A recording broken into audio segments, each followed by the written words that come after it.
ધોરાજીમાં નગરપાલિકાના મહિલા પ્રમુખે રાજીનામું આપતા લલિત વસોયાનું નિવેદન સામે આવ્યું છે. સ્ટોરી રિપોર્ટ બાય કૌશલ સોલંકી. ધોરાજી નગરપાલિકામાં ભારતીય જનતા પાર્ટીને બહુમતી મળી.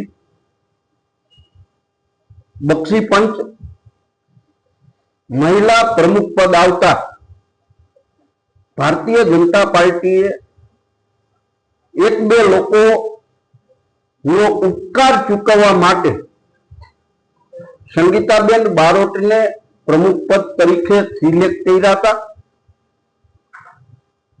સંગીતાબેનનું રાજીનામું પડશે એવી ધોરાજીની પ્રજા અને ભાજપ અને સૌ રાજકીય માણસો પણ માનતા હતા કે 8 કે 10 દિવસની અંદર પ્રમુખ પદેથી એમને રાજીનામું આપવાનું છે અને પ્રી પ્લાનિંગ મુજબ સંગીતાબેનનું રાજીનામું ભારતીય જનતા પાર્ટી દ્વારા લઈ લેવામાં આવ્યું છે. લોકોમાં અનેક ચર્ચાઓ છે કે સંગીતાબેનનો વિડીયો ચૂંટણી પહેલા પણ સામે આવ્યો હતો. ત્યારે જ સંગીતાબેનને પ્રમુખ ન બનાવવા જોઈએ, પરંતુ કયા કારણોસર સંગીતાબેનને પ્રમુખ બનાવ્યા છે એ પણ લોકો ચર્ચા કરી રહ્યા છે.